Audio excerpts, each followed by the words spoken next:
Assalamualaikum warahmatullahi wabarakatuh. Perkenalkan, saya Wahyu Ramadan dari KKN PPM UGM Unit Sin 2 di periode 4. Pada video ini saya akan membagikan bagaimana hemat energi listrik selama work from home.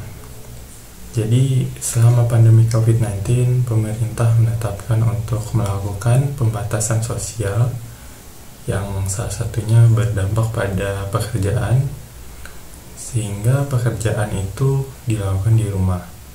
Dan tidak hanya pekerjaan, bahkan sekolah pun dilakukan di rumah, yang bisa disebut sebagai study from home atau SFH. Maka work from home ini sendiri akan berdampak pada penggunaan listrik. Pada video ini kita akan membahas dampaknya ke penggunaan listrik rumah tangga. Ya, jadi konsumsi listrik rumah tangga sendiri meningkat 3% selama work from home. Jadi apa sih yang menyebabkan konsumsi listrik meningkat itu? Jadi konsumsi listrik itu meningkat karena selama work from home, kebanyakan seluruh anggota keluarga berada di rumah. Jadi yang sebelumnya keluar rumah, bekerja di kantor, bersekolah di luar gitu. Nah, sedangkan di masa WFH ini semua orang anggota keluarga di rumah, sehingga otomatis akan meningkatkan konsumsi listrik dan akan meningkatkan juga tagihan listrik, seperti itu. Nah, kemudian durasi penggunaan alat elektronik lebih panjang. Selama work from home ini, penggunaan alat elektronik mungkin dari pagi, siang, sore, malam itu hidup terus.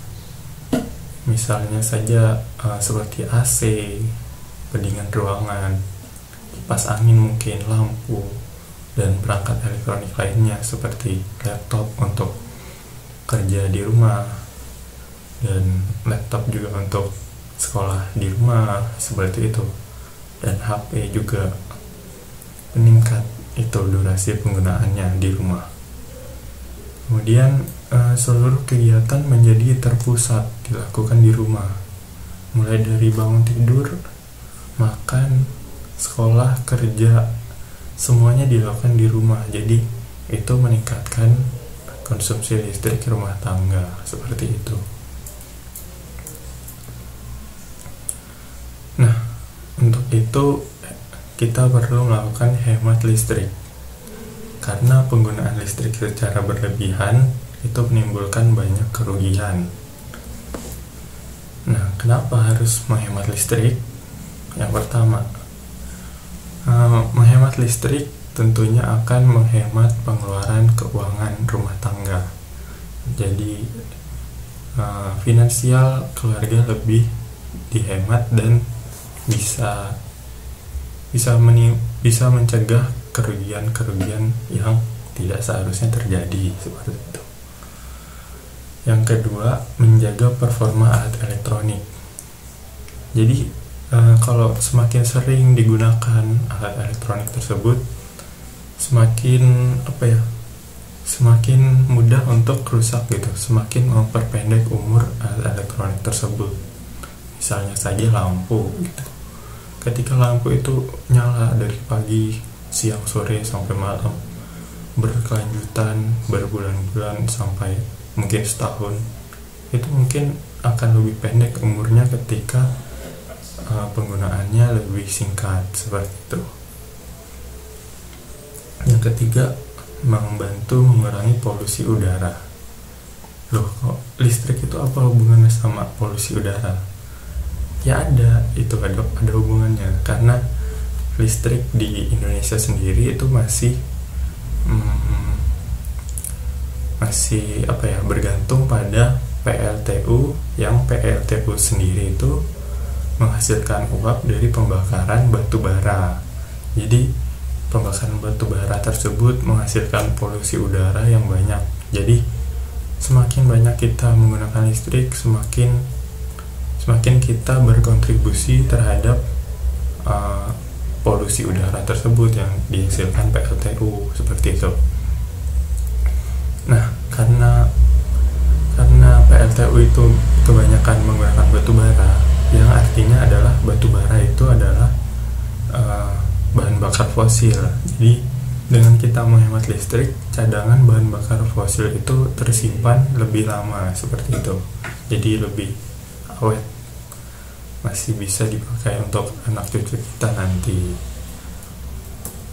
Nah, dampaknya kepada lingkungan itu apa sih antara energi listrik dan lingkungan?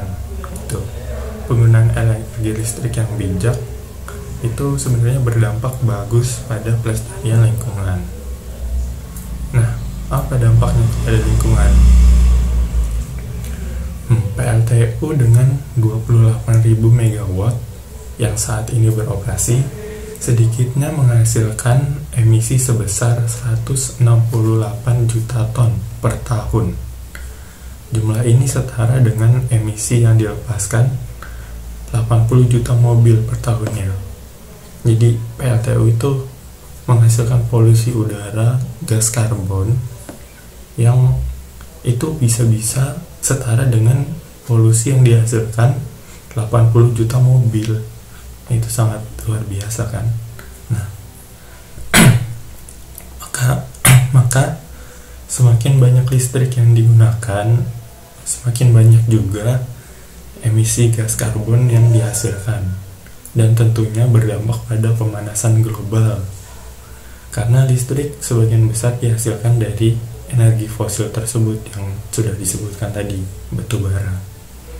Begitu. Jadi semakin emisi gas karbon itu semakin diproduksi, semakin dikeluarkan, itu akan meningkatkan resiko global warming, dan itu tidak baik untuk pelestarian lingkungan dan akan menimbulkan bencana alam, iklim yang tidak teratur seperti itu, krisis iklim. Jadi lebih baik untuk menghemat energi listrik. Nah, ayo makanya kita hemat energi listrik. Penggunaan listrik secara bijak juga akan mencegah banyak kerugian gitu. Nah, apa sih yang bisa kita lakukan untuk menghemat listrik? Yang pertama, menghemat penggunaan air. Matikan pompa air dan mesin cuci ketika tidak digunakan. Semakin kita jarang menggunakan air, semakin kita jarang menggunakan pompa air, maka konsumsi dari pompa air tersebut akan berkurang gitu. Kalau kita boros air, semakin kita sering memakai air, boros air itu akan meningkatkan kerjaan dari pompa air tersebut, sehingga boros akhirnya konsumsi listriknya. Begitu juga dengan mesin cuci, itu dicabut listrik dari mesin cuci kalau tidak digunakan. Yang kedua, untuk kesejukan ruangan, optimalkan sirkulasi udara alami dari tanaman, atau kalau tidak ada tanaman, gunakan AC dengan freon yang hemat dan ramah lingkungan. Nah, ini dia untuk lebih hidup go green, hidup yang lebih ramah lingkungan. Ya, kita berupaya untuk semaksimal mungkin menggunakan yang alami seperti itu. Untuk kesejukan di ruangan, itu tanamlah pohon di rumah supaya lebih sejuk seperti itu. Atau kalau memang menggunakan AC, pilih dengan freon yang hemat dan ramah lingkungan, yang hemat energi tentunya. Kemudian untuk pencahayaan di rumah, optimalkan penggunaan cahaya matahari di siang hari lewat jendela, lewat jendela-jendela itu dioptimalkan ukuran yang besar untuk matahari masuk ke rumah, sinar matahari masuk rumah. Dan apabila di malam hari, gunakan lampu LED, karena lampu LED ini hemat energi daripada lampu bohlam seperti itu. Lampu bohlam itu lebih boros dibandingkan lampu LED. Kemudian penghuni rumah itu sebaiknya saling mengingatkan dan membentuk kebiasaan untuk menggunakan listrik hanya saat diperlukan, secara bergantian dan tidak berlebihan. Jadi dibentuklah kebiasaan mematikan lampu kalau tidak dipakai, mematikan lampu kalau tidak dipakai, dan mematikan, pokoknya seluruh alat elektronik itu harusnya mati ketika dia tidak dipakai.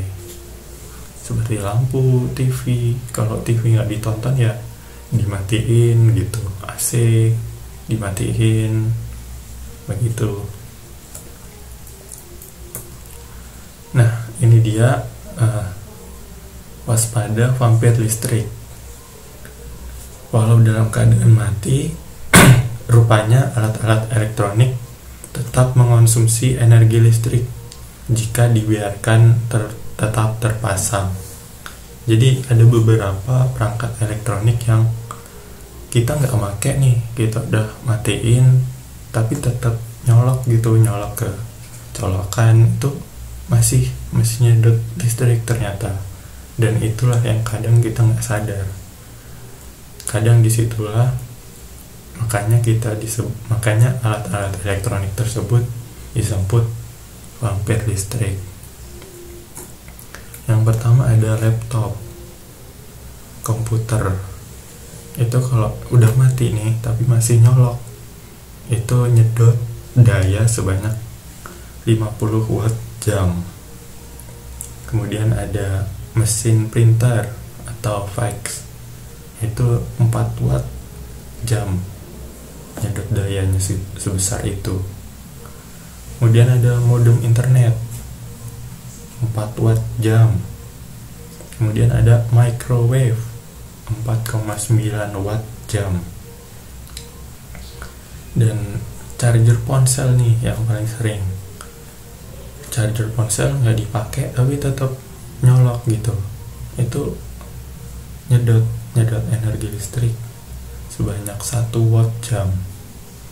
Dan ada fax inkjet, itu 8,72 watt jam. Kemudian ada komputer LCD yang komputer besar itu kalau nyolok tapi udah dimatiin tetap nyolok tuh 3,5 watt jam. Dan DVD player set yang untuk nyetel musik, nyetel film gitu, tapi udah nggak dipakai masih nyolok, itu tetap menyedot energi sebanyak 10,58 watt jam. Maka dari itu kita upayakan untuk menghindari terjadinya vampir listrik ini gitu. Jadi alat-alat elektronik yang tadi saya sebutkan diupayakan untuk dicabut kabelnya kalau tidak digunakan gitu. Ya, demikian pemaparan dari saya. Saya harap bisa bermanfaat untuk kita semua, dan saya ucapkan terima kasih dan mohon maaf apabila ada salah dan kurang.